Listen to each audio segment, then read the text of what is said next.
Hello everyone and welcome to Gaur Se Seekho. आज के इस वीडियो में हम डिस्कस करेंगे लाइफ प्रोसेसेस का लास्ट टॉपिक एक्सक्रीशन।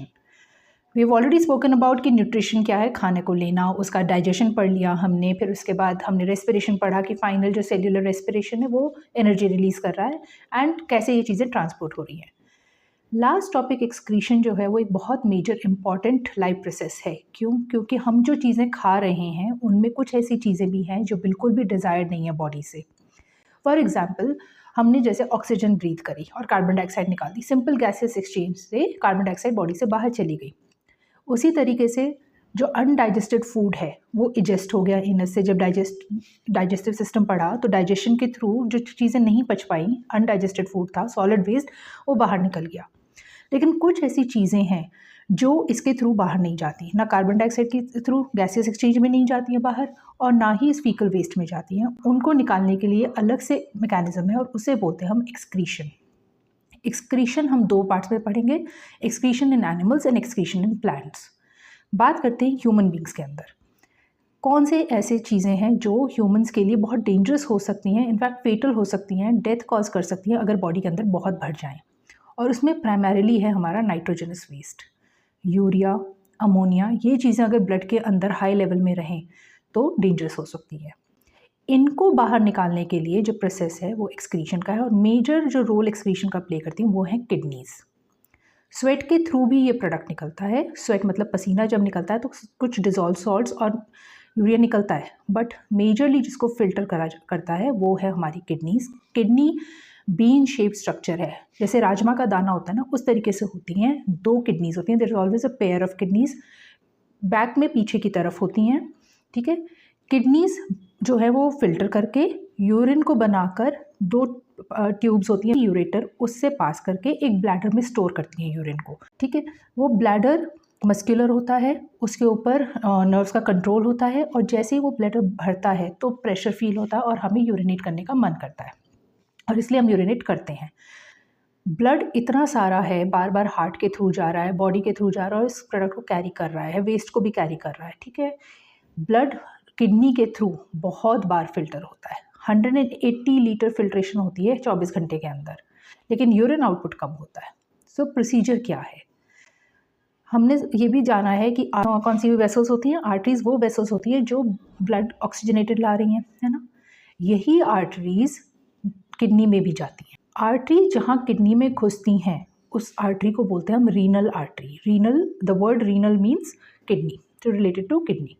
सो रीनल आर्टरी किडनी के अंदर जाती है, और अंदर जाके कहाँ फंक्शन करती है? हर टिश्यू में, हर ऑर्गन में टिश्यूज़ हैं, और टिश्यूज़ के अंदर सेल्स हैं। बेसिक जो फिल्ट्रेशन की जो सेल है किडनी के अंदर उसको बोलते हैं नेफ्रॉन।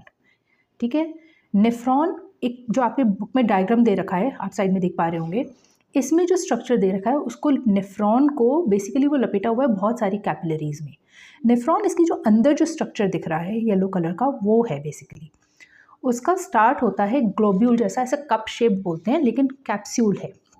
कैप्सूल, दवाई वाला कैप्सूल भी खाया होगा आपने। कैप्सूल होता है कोई भी ऐसा हॉलो चीज़ जिसके अंदर कुछ भरा हुआ है। सो जो बाउमन्स कैप्सूल है वो बेसिकली कप शेप्ड है इस तरीके से, और यहाँ से कोई खुला नहीं है, इसमें सिर्फ अंदर जा रही है आर्टीरियोल, आर्टरी ब्रांच आउट करके इसके अंदर जा रही है। जो बाउमन्स कैप्सूल है वो फिर आगे जाके बहुत कॉन्व्यूलेटेड है। कॉन्व्यूलेटेड मतलब गुजबुज हुआ हुआ, बहुत ही ज़्यादा कॉम्प्लेक्स नेटवर्क है उसका, और उसके नीचे एक लूप है।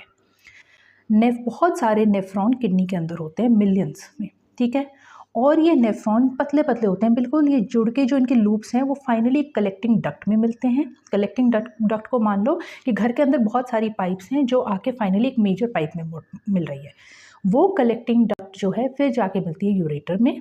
यूरेटर से यूरिन जाता है in the bladder, urinary bladder, और फिर वहाँ से यूरेथ्रा से पास आउट होता है। अब बात करते हैं प्रोसीजर कैसे चलता है।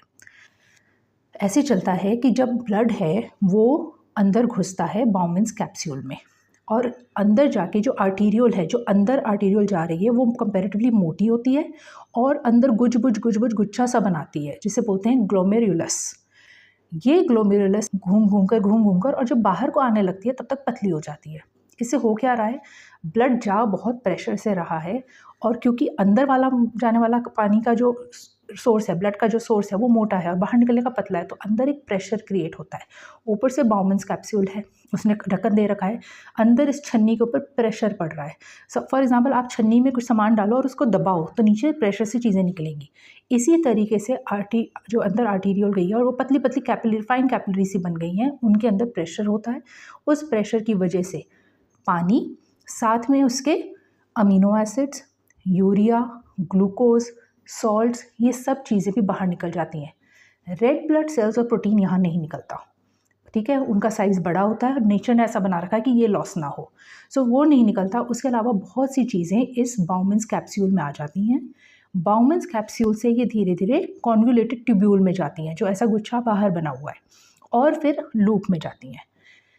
अब जो बाहर आर्टरी निकली वो अंडर प्रेशर उसने सब कुछ अपना निकाल दिया, एक तरीके से वो बुद्धू बन गई यहाँ के, उसने तो सब कुछ ही दे दिया बाउमन्स कैप्सूल को। एंड देन इट रियलाइज कि नहीं यार, सब नहीं देना था, कुछ तो मुझे वापस चाहिए।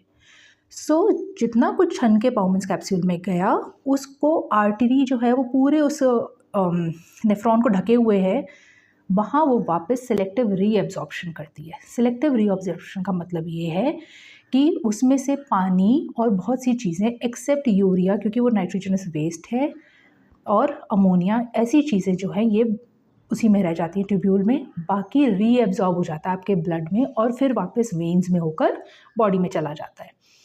सो मेजर आपको इस लेवल पे 10th के लिए आपको याद रखना है, पहली चीज़ की नेफ्रॉन क्या है। नेफ्रॉन जो है वो बेसिक यूनिट है फिल्ट्रेशन की, उसमें ऊपर कैप्सूल लाइक होता है बाउमन्स कैप्सूल, जिसके बाद कॉन्वोल्यूटेड ट्यूब्यूल है और एक नीचे लूप है, और वो जाके कनेक्टिंग डक्ट में जुड़ता है। ब्लड जब अंदर आता है आर्टीरियल से, तो वहाँ प्रेशर से इसमें से चीज़ें बाहर निकल के बाउमन्स कैप्सूल में आ जाती हैं। बाकी का जब सर्कुलेट होता है ब्लड, जिसमें रेड ब्लड सेल्स हैं और आपकी प्रोटीन्स हैं, प्लाज्मा है, वो कैपिलरीज में घूम के सिलेक्टिव रीएब्सॉर्प्शन करता है। वेस्ट और वाटर, एक्सेस वाटर, ये बाहर बॉडी से एज यूरिन निकल जाता है। वाटर का रेगुलेशन किडनी ही करती है, इसको ऑस्मो रेगुलेशन बोलते हैं। ऑस्मो का मतलब हमने पढ़ा था, ऑस्मोसिस होता है सेलेक्टिव मेम्ब्रेन से इधर उधर होना। ऑस्मो रेगुलेशन मतलब ऑस्मोटिक प्रेशर जो है ब्लड का, वो मेंटेन कौन करता है? किडनी करती है। और ये किडनी करती है, इसको हमें इशारा देता है हमारा ब्रेन। बॉडी में फ्लूइड ज़्यादा हैं, पुश आउट। बॉडी में फ्लूइड कम हो रहा है, डिहाइड्रेट हो रहा है, रोक लो। So urine output is basically function kidney का है, लेकिन कंट्रोल वाटर का क्वांटिटी उसमें रेगुलेट करता है हमारा brain.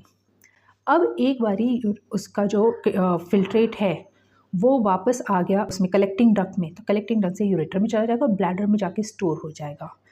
Once the bladder, because it's a muscular structure, वो फूलेगा, प्रेशर एक्सर्ट करेगा, तो सेंसेशन या सिग्नल मिलेगा बॉडी को टू थ्रो इट आउट। तो ये है बेसिकली ह्यूमंस में एक्सक्रीशन। यहाँ पर कई बार आपने सुना होगा कि लोगों की एक किडनी ख़राब हो गई, एक किडनी फेल हो गई या कुछ। ऐसे लोग जिनकी किडनी काम नहीं करती है, सोचो उनके अंदर वो एक्सक्रीटरी वेस्ट अगर घूमता रहे तो कितना टॉक्सिक होगा, है ना। उसके लिए एक बड़ा अच्छा सा एक इलाज होता है जिसे बोलते हैं डायलिसिस। डायलिसिस क्या करते हैं, इंसान का जो खून है वो निकालते हैं, एक मशीन के थ्रू डालते हैं जिसमें एक डायलिसिस का फ्लूइड होता है।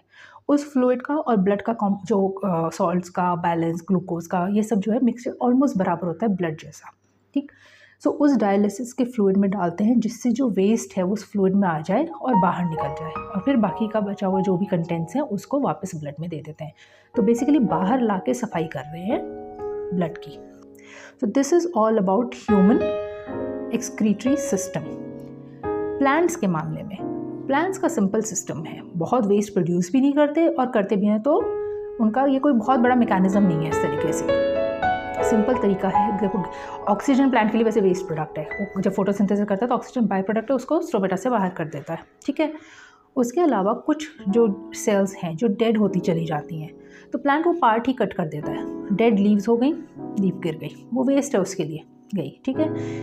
कुछ चीज़ें वो स्टोर करता है अपने ट्रैकीड्स में। जब हमने जाइलम वेसल्स की बात करी थी ट्रांसपोर्टेशन में, तो हमने बात करी थी कि खोखली सी वेसल्स होती हैं जिनकी सेल्स डेड होती हैं, उन डेड सेल्स में वो स्टोर कर लेता है। So that is the excretion mode in plants. And कैसे, जैसे रेजिन, गम, देखे होंगे ना आपने, गोंद के लड्डू बनते हैं, वो गोंद जो होता है वो बेसिकली वेस्ट प्रोडक्ट है प्लांट का। कई बार सॉइल में भी वेस्ट प्रोडक्ट प्लांट छोड़ता है अपने, उसके पास ऐसा कोई अलग से चैनल नहीं है वेस्ट को हटाने का, कोई किडनीज नहीं है कुछ। सिंपल लीफ के गिरने से, ब्रांच के गिरने से पुराने पत्ते झड़ जाएंगे, वो उसका वेस्ट निकल गया। रूट के अंदर कुछ उसने मतलब प्रोडक्ट जो है वो छोड़ दिए तो वो वेस्ट होता है, अदरवाइज कोई स्पेशल मैकेनिज्म नहीं है। So this concludes your chapter life processes. लंबा चैप्टर है बट बहुत सारे इंपॉर्टेंट पॉइंट्स हैं एंड बेसिक है कि 10th क्लास पास करते तक आपको बेसिक इतने लाइफ प्रोसेसेस आने चाहिए। I hope you like the video. अच्छा लगे तो प्लीज़ कमेंट करके बताएं, कोई सजेशन हो तो प्लीज़ कमेंट करके बताएं। Thank you for watching.